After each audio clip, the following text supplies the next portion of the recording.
timing plays a part in success, and where we're at in the world plays a part in it. And I feel like people want to grow and learn about deer, hunt mature deer, and then make ethical shots and do the right thing by the animal. And I think that we're in a unique window in the evolution of deer hunting where both of those things are a big deal.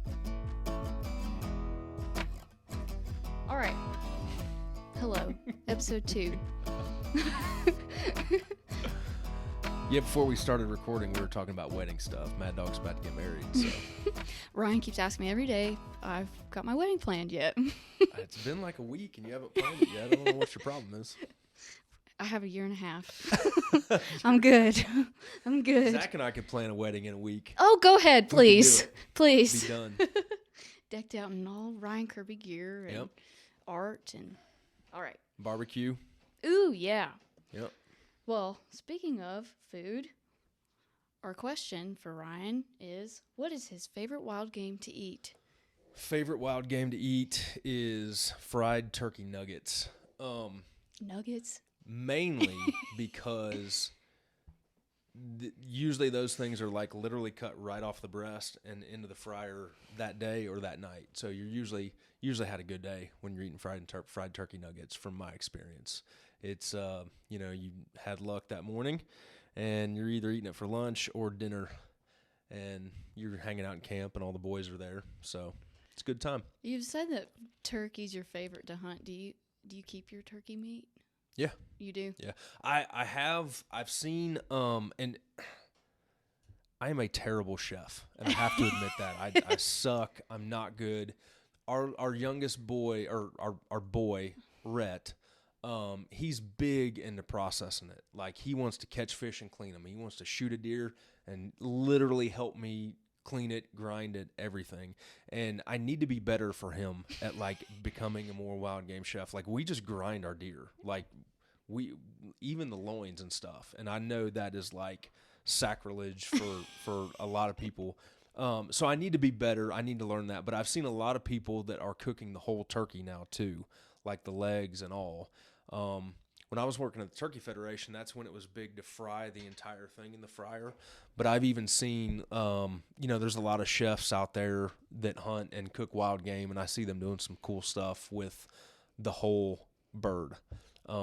And I think I heard Dave Pinhody talk about cooking the legs now too. So I have to tell a story about Rhett and Kim at church because before I started working here, Kim came up to me and me and Ryan go to church together, and Kim was like, "Hey, how's it going?" I was like, "Good." And Ryan was on his deer hunt at the time, and she's telling me about Rhett loving to grind the meat and fix the meat and dress the deer and all this, or if that's the right term, and doing all this stuff. And I was like, how old is he?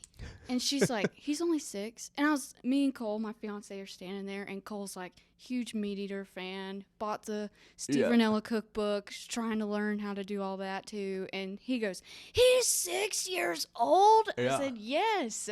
I was like, wow. He goes, I need lessons from Rhett. I was like, yeah. Loves it. Yeah. To the point, I've taken him in the stand, and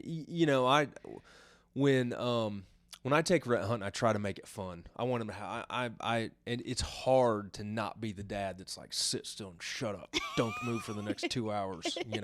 It's hard to not be that. I've always said I'm going to keep it fun, and I try to. So we've got a buddy stand here at the end of the property, and then we shot a couple does this year, and he loves it, and it's cool to see him get into it.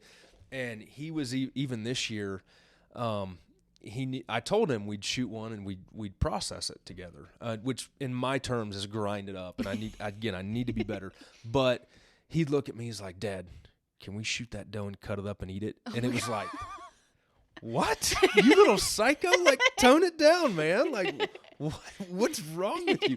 But he's not crazy like that. But that's how he thinks. Like, "Dad, I want to shoot that thing and I want to cut it up and grind it up and eat it." And we do a lot of chili tacos, but we've started doing Taco Tuesday, and that's his thing.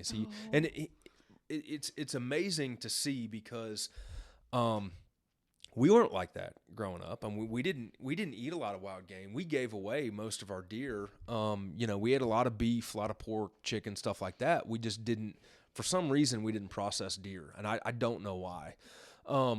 But it's cool to see that in him, and I really do want the kids to like understand where food comes from. And we don't have cows out the back door like I did growing up, so he needs to see that. But we have a garden out here, and we're shooting deer and turkeys, and he's all about it. Like, the kid could literally be a chef one day. He cooks his own eggs every morning. He's 6, lights the propane stove. We've walked through how to do all that and not start a fire. But he'll scramble his own eggs every day. He does all that stuff. He didn't get it from me, but it's cool to see. That's his own art. It's going to be food. Heck yeah. Little culinary artist. All right, so this episode, we are defining the brand of the art of hunting. Mm-hmm. So, how do you incorporate hunting into your art? Explain what you mean when you say hunting is an art. Good question. Well, like anything in life, any kind of a craft, any kind of a sport, any kind of, I make a lot of sports analogies, so we'll just go with sports. But there's a science and an art to all of it. Michael Jordan, my favorite basketball player. I grew up in Illinois in the 80s and 90s. The 90s Bulls were all time, the GOAT, all that kind of stuff. But Michael Jordan had to learn how to do a left-handed layup before he could do any of the MJ stuff. He had to learn proper shooting form and how to hit a free throw before he could hit fadeaways. And that it's no different than anything you want to do, whether it's skiing, fishing, hunting, all that. There's a science to the rut, to deer behavior, to biology, to the sun, the moon, sunset, sunrise. There's a science to all that, and there's also an art. There's also something beautiful about it. There's also a point where once you understand the basics, your own personal touch, personal flair, personal style can go into that. Whether it's mobile hunting or setting up a property, which I personally love to do. So hunting in and of itself is an art, and I've really, as I get older, I appreciate the finer points of all that. I appreciate the perfect flight of an arrow, the sound of a turkey gobbling, all that kind of stuff, all the things that you take for granted when you're younger, but you learn to appreciate more. Time with your buddies, time with your family, all those things that you appreciate as you get older, and that's really the art of hunting. Hunting is an art, and I feel like as an artist, what I have tried to do and what the opportunity is for me with my background and my skills is to show the fine art of hunting, to physically use art to enhance the atmosphere of the hunt camp, to educate people, to entertain people, to show hunting in a more artful way. And one of the, I studied graphic design in college and spent years as a designer.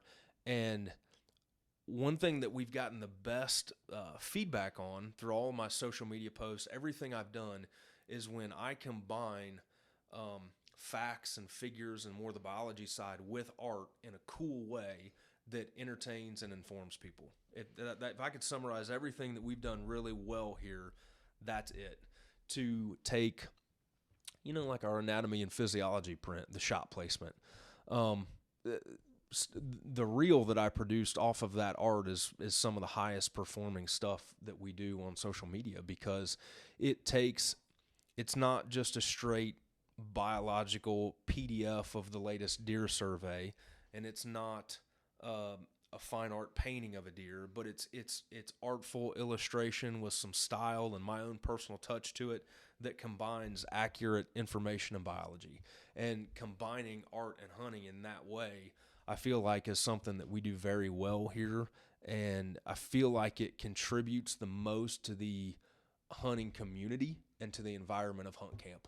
And I feel like that is my biggest opportunity and my biggest skill set and the thing that I love the most and people appreciate the most. So that's a big win. How would you say the art of hunting has impacted your life? Early childhood, as a father, as a business? Well, I feel like hunting wasn't much of an art when I was growing up. We could do a whole podcast on stories about that, but I grew up in the early 90s is when I really started hunting myself. I was born in 82, so I think I took my first shotgun to the field carrying a gun. Obviously, I tagged along since I was old enough to walk, but I think I was 12 when I carried my gun for the first time and shot my first deer. And, back in those days, it was kind of, that's just what farmers did. They gun hunted. You'd go sit, is what they called it. You'd take a white 5-gallon bucket and go sit on it on a fence row or in a hedge tree with a permanent stand built into it. We did manned deer drives back in the day, and I loved every second of it. It was a really good community and culture to grow up in as a young boy. And you, as a young boy, you learn from a lot of other men, and so you're kind of thrown into that whole culture and community. But it wasn't much of an art, it was just what we did, and I didn't know any different. We've talked a little bit about in the social media age. I can find out what kids in India do right now, and Pakistan, and all over the world if we want to. But when you're young, you only know what's around you, what's in your immediate family, what's in your community. And that's what we knew, that's what we did. But it wasn't as much of an art as more of a recreation. And it wasn't until I really started bow hunting that I left everything else behind. My dad went to D&E Archery. It was a guy's garage, a guy named Dennis in Carthage, Illinois, and got us our first bows. And my dad and I bought a bow at the same time. So he learned to bow hunt right beside me, which is different because, a lot of people, father teaches the son, do this, do that, hold it. And we didn't know what we were doing. Mm-hmm. We literally bought a bow at the same time. My brother was 3 years younger and wasn't old enough to bow hunt then. So it was just me and my dad at first. And you're just kind of learning back then.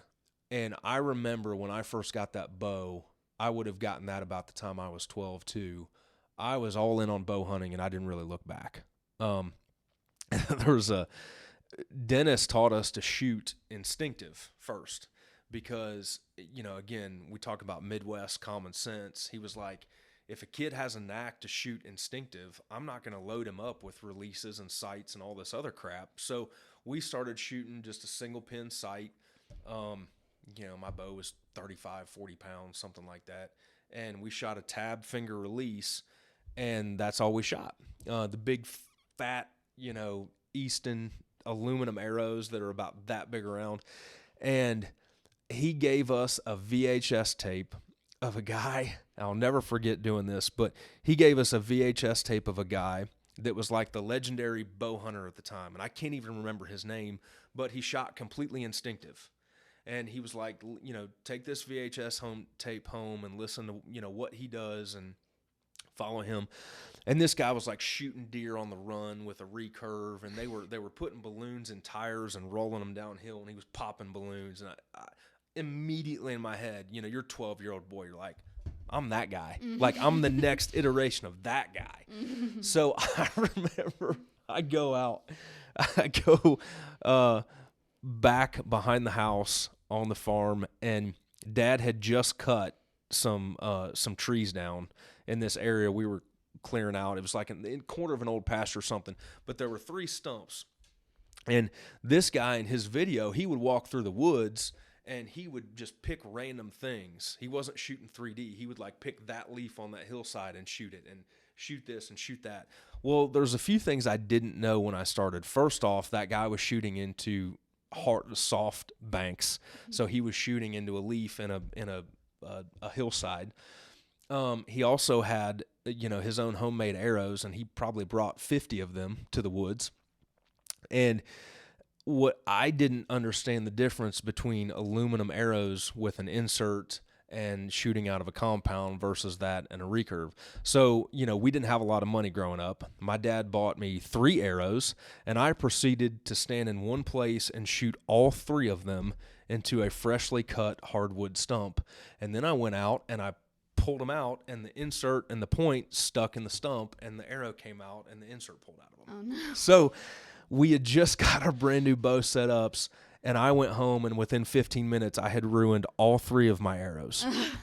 And I'll never forget doing that. But anyway, that was my first introduction into sort of the art of bow hunting. I was an athlete in high school, and the idea of, physically drawing that bow, learning form, learning release really appealed to me. And I just fell in love with bow hunting then. I used to consume all kinds of VHS tapes, from Night and Hail to the Drury's early stuff to I watched Babe Winkleman's presentation on fishing. I was into that kind of stuff. So the art form, figuring out the basics and then figuring out how I can apply that in my own unique way, my own style, my own farm, the properties that I hunt, has always been a big part of my life. And now, in a roundabout way, I'm using my career and my ability to bring the art back to hunting. Nice. So, explain what is Wildly Original, the art of hunting, and Ryan Kirby Art as a brand. Well, again, I think we have the unique opportunity to bring art to the hunting world. And I feel like, artists have been telling the story of the hunt for since the dawn of time. Okay. And I don't think I think that as a species, humans have been fascinated by wild things, wild places, wild animals. You look at some of the earliest cave art, and it's all wildlife. That has been a theme in humanity since the beginning. And wildlife art, as an art form, has stayed strong. The wildlife art market has always stayed strong, kind of like the cowboy art market. It's been a driving force of a lot of things throughout the settlement of the United States and throughout just humanity in general. I read a book a while back on the role of art and hunting in the early, can't remember what it'd be, the 18th century, the early settlement of America. And a lot of the artists at the time, this was back before modern photography was where it was at today, and a lot of big patrons, big donors, museums, they would hire artists and fund their trips out to the wilderness to paint animals and bring those back to the city to show people what they look like. This is what an elk looks like. Because people in New York City, they couldn't pull up a picture of an elk on their phone, and so they hired artists to bring art to people in the cities. Another thing that they did is they used artists. Back when the railroad systems first got started, they would hire artists to go paint some of the remote wilderness locations that the railroad companies would hire them as advertising. Because you have a beautiful painting of the Canadian Rockies, and they would show that to people in New York, and the railroads were shipping people out there. So art played a big role into drawing people to the West, to drawing them out of the cities, and really, in a way, it helped play a part in the settlement of America. I remember in a very small way. I don't want to over dramatize that. Like art wasn't the reason people left the city, but it was one tool that people used to move people west. And one of the cool stories that I had heard one time is that this guy was talking about city boys and how they were getting soft, and they were getting soft hands, and they were getting weak, and he wanted to use art to get them out to the wilderness to have them pursue a more rugged life. And this was in like 1860 or something. You know, I mean, you hear the old timers today talk about like, oh, the generation is soft now. When I was a kid, yada. Well, the same thing was going on in the 1800s. Like, people thought that the guys in the city were soft, you know. So I thought that was pretty interesting. But art has always enriched and helped tell the story of hunting and wilderness and wild places. And even though I have modern tools, I'm doing the same thing. Even though I may be on a Mac with a Wi-Fi connection, I have modern lights, I'm still doing the same thing that we've done since the dawn of time as a species. This is off script, but a question I thought of. I like off script. So I think what's interesting is your logo is like, it's a buffalo. And sort of. Kinda. Yeah. It looks like, to me, Yeah, it looks it like does. buffalo. It does. Where did that come from? Because you don't really have any, like, buffalo. Is that a like, sign of something, or? Yeah.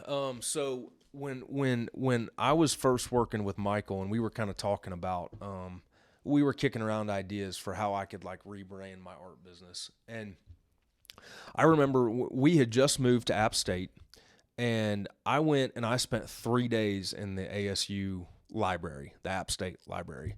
And I mean, I was a graphic designer. I've never spent 3 days in the library my whole life, you know, and here I am like a decade out of college and I'm in the library, you know, and I went to the ASU library and I started looking at Native American cave art. I started looking at sort of the history of art in rural culture. And one thing that you noticed is that it was very rarely a direct representation of an animal, you know? So it might have been like a moose with elk antlers, a moose body, or like a cow with elk antlers, or a deer with horns. Like, it was, I don't know if they just weren't very good artists or that was a stylistic thing that they employed, but very rarely is the, and some of the animals might have been different they might have looked different back in the day, but very rarely could you tell that's an elk, that's a white-tailed deer, that's a mule deer on a cave. It was all kind of like if you let your kids go on a cave wall, you know, is what they look like. And so I knew that I wanted to do sort of a mark like that. And I started looking and I started to realize that, again, it is sort of a buffalo, but it's more of an abstracted bison-y beast type thing. And there's a lot of sort of abstract markings in there.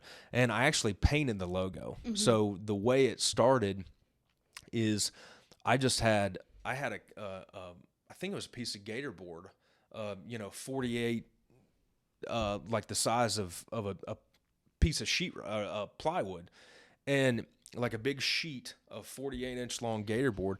And I just started painting some of these. I wasn't going from any sort of a reference. It was more abstract. I'm just going to go with it and see what happens. And I painted probably 20, 25 of them. And I remember painting that one and I was like, that's it. Like, that's the one I want to go with. And so I wasn't looking at any particular animal per se, but I spent 3 days sort of like absorbing all these shapes and forms and marks and ideas into my head. And then I just went with it.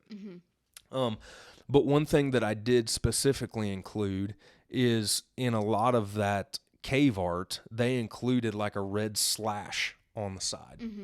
And the archaeologists, I guess, of what they'd be, is they came to know that as the animal was being hunted. So you might have a brown animal with a red slash right there. And that it symbolized one of two things: either that was an arrow or a spear going into the vitals, or that was blood coming out of the animal. But they could tell that when they went in and saw that art, that animal was being actively hunted. That hunting was a role in this society's culture. It wasn't just, oh, we like the elk over here. It's no, we're shooting them and we're eating them and we're wearing their fur. So I wanted to include that, and it's also a paintbrush. So the marking on the side is a paintbrush, And I actually have it framed out there in the gallery. But what I did from there is I took a high-res photo and pulled that up in Illustrator and created vector art out of it, and that became my logo. Nice. Never knew that. Was Yep. always curious. And again, it's more of a symbol. It's more of a symbol of art telling the story of hunting than it is anything else. Nice. So you've worked with some bigger companies in the outdoor industry like Winchester, Turkey Federation, Bass Pro. How are you seeing small businesses in the outdoor space utilize their brand and their audience? Well, it's not all that much different from small musicians, small artists. Technology. There's always a good and a bad to everything. There's always a pro and a con. And I remember watching Garth Brooks's documentary, and he's always talking about that. Like there's always a light and a darkness in everything. There's always a good and there's a bad in everything. And we hear a lot about the bad of technology, but there's a lot of good too. And what I have seen is that technology, social media, the internet, it has opened the doors to industries for individuals. So, back in the day, there always seemed like there was a gatekeeper to an industry. So for an artist, that would be a gallery owner, and unless you got in with the gallery, you couldn't get anywhere. Unless you got into the show, unless you got through that gatekeeper, unless you got the publisher, the gallery, the agent, whatever, there was no way you were going to make it. You had to rely and depend on them. And the same thing was true with the music industry. You had to have an agent. You had to have a record label. You had to have this. You had to have that. And that's all gone. That's out the window. Like, how many people, we have celebrities that started on YouTube and TikTok and Instagram, and you can start creating right now and put yourself out there and immediately start gaining following and a brand and it's no different with any for-profit company. If I had to, predict anything in the outdoor brand space, I would assume that would have been retailers, the Bass Pros, the Cabela's, the Walmarts. You had to get in with them, and now so much is direct to consumer, and these people they're moving quick, they're speaking from an authentic voice, and they're doing direct to consumer. Not that the bigger brands don't do that at the same time, but the gatekeeper of getting into a retailer and getting shelf space and all that used to be gobbled up by bigger brands, it's kind of on an even playing field now. Now, you still have to have the retail space and the shelf space and all that, but you can start and you can go from day one. And it's the same reason, like I haven't worked with any galleries. Seaweed's the only show I've done, which we might end up taking on some more shows and trying to go some more places. But, I've been very hands-on in the business and how we've grown and what we've done. And I've made a lot of the decisions myself. I haven't quite fit in that mold of letting someone else dictate what my whole career is going to look like. And that's kind of how we've done it. We've launched our own products. We sell them ourselves. We get them printed here, made here in the U.S., stored here in the U.S., shipped here in the U.S., and we've kind of done it our own way. And I'm proud of that. Would you say it's evolving your business and brand? We have to evolve. I mean, it's the nature of anything. I've told people. I used to, I've spoken in the past at some App State entrepreneur summits and presentations and stuff. And I tell people all the time, like, there is not one day that I show up to work and do the same thing I did the day before. Every single day, there's some new challenge we've never faced that we've got to face. There's something else we've got to do that we've never done before. And even if we get through all that business stuff, as an artist, I have to sit down and push myself to do things that I didn't do the day before.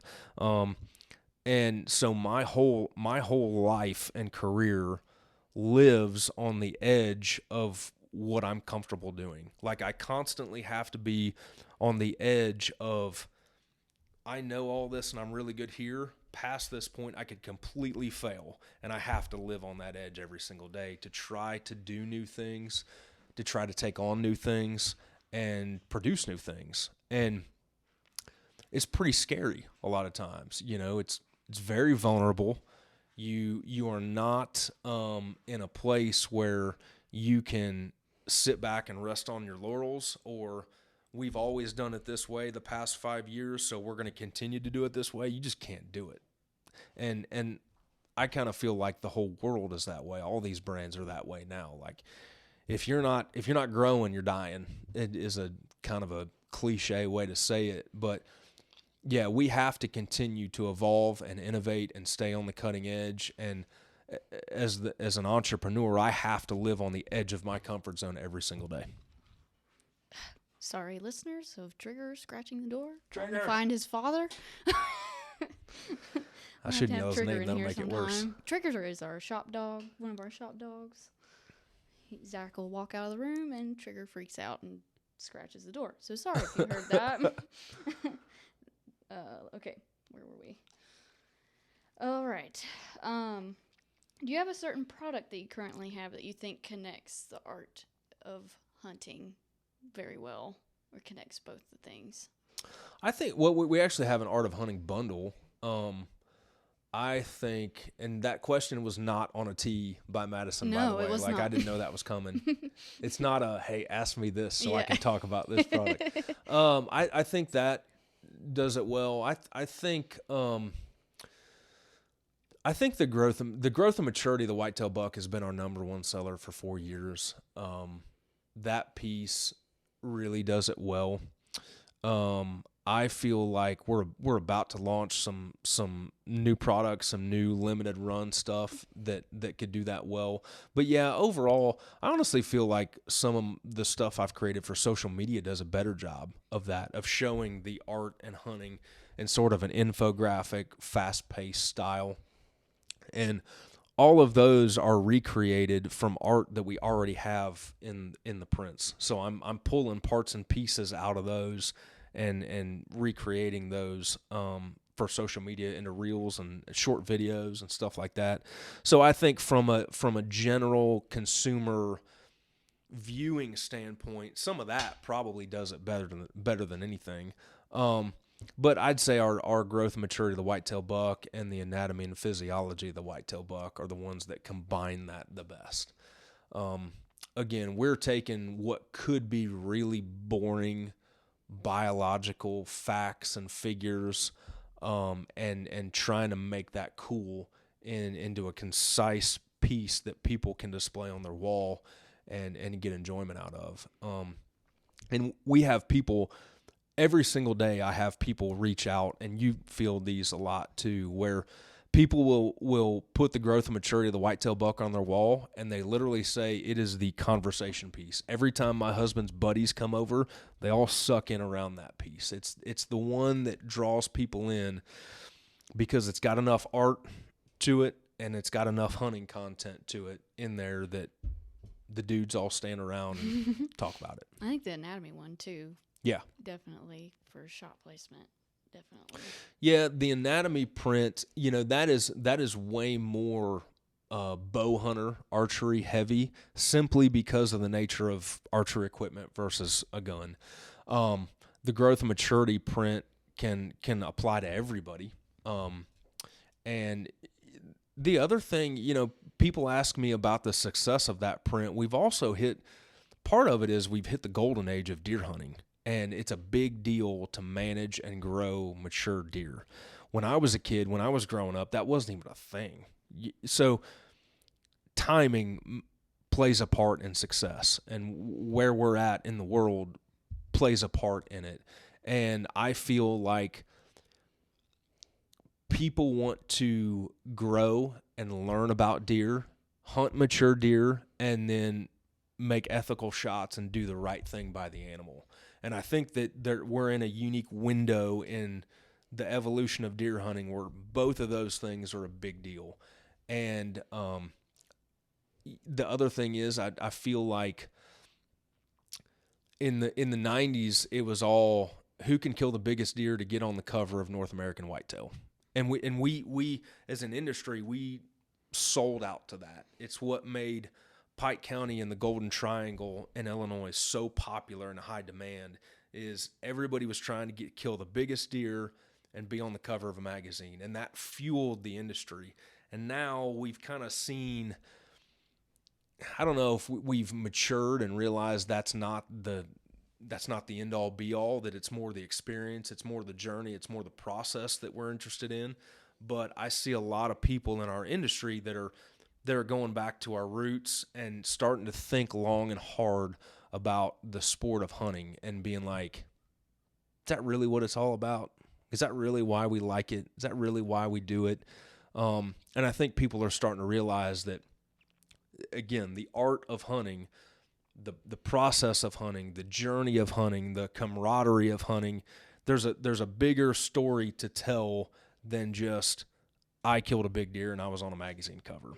And I think as an industry, I think as new generations come into hunting, I think they're more focused on that than anything else. I think if you kill a 130-inch deer and have a great story about it and do it the right way, it says way more, and people engage in that way more than I killed a 200-inch deer in a high fence. And I think as and nothing against high fences, I don't care, but as a culture, as a community, hunters have more respect for that better story, and it's not always about the antler size now. Nice. Well, that was my last question. That's it? Do you want to shout That out was the a long sketch answer. drop? No, we have, one of the things that I have done, for years, I have sketched a lot, and I have, a lot of times I would put the kids to bed and pour myself a margarita and sit down at night at 9:00 at night. And it's the first time I've had a chance to myself all day. And a lot of times I would sketch. I'd take something that I wanted to draw, simply for no intentions of trying to sell it. There's no purpose. There's no point other than me sitting down and wanting to get better as an artist. And a lot of ways that paid out. I'd sketch running does, frogs, turkeys. I wasn't sketching like big deer to try to sell it and get attention. I wanted to sit down and learn and grow as an artist and be able to appreciate like the form of that running doe and sketch it. And I've never sold them. We get asked all the time. People that have bought our paper prints see the triangle packaging that they're in. We use them in there. We use them in a lot of different ways, but I've never sold the sketches until SeaWee of this year. And part of what we're doing to innovate and grow, we're trying to round out our product lineup online. And so we're going to be printing some field notes sketches, and it'll be a limited run. When they're done. And we're going to do some periodic sketch drops throughout the year. So you'll get a heads up. Turkey sketch drops today. I think April 3rd is when we're going to do it. That's going to be our first one. First one's April 3rd. We'll probably do some dogs, some labs, and some pointers in the summertime. We'll do the same thing with whitetail, and it's going to be a sketch drop happens today. Get them while they're hot, because when they're gone, they're gone. And then I'm going to be continuing to produce new work to fuel that. So it's going to be new. It's going to be something different all the time. And I think people are going to enjoy it. I think they'll appreciate it. There's one right behind you if you want to show it. Oh, that has this is one of the ones that we did for SeaWee. It's got the field notes on it. It's got the field notes on it. I stamp and sign each one. This is a framed one we did for SeaWee, but they'll be similar to that, where we will print them in a format. We're looking at paper samples right now to make sure we can get a really high quality paper that's archival, looks good, feels good, and will frame well. And we're going to print them in a size that people can literally go to an art supply store, Michael's, Hobby Lobby online, and find a cool frame for it in a standard size. So that way, if you go to a custom frame shop, it's crazy high. I mean, you're talking to double mat and frame something, $250, $300, and we want to get something that people they could buy 3 frames, stock frames somewhere, pop them in, display them together, and they'll look good. So that's our goal there. So it'll be fun. April 3rd. April 3rd. You better come get them while they're hot. Yep. This has been fun. That was the 2nd episode. 3rd Number 2. episode. Ryan's going hunting next week or this week. I am leaving for Florida on Friday. Yeah. So. But if you watched episode 1, I got bad news about my truck that is in the shop and is not going to be ready. So I'm either going to be renting a little Kia something and putting my 870 in the back and going, or we're potentially even going to bring the whole family along for the ride down, not the hunting trip. Yeah. But I'm meeting the boys in Florida. So episode 3 is gonna be his how his turkey hunt went, how that's gonna inspire some turkey art this coming spring. He'll come back from Florida, so catch us back. Episode 3. Appreciate you guys being here. Mm-hmm.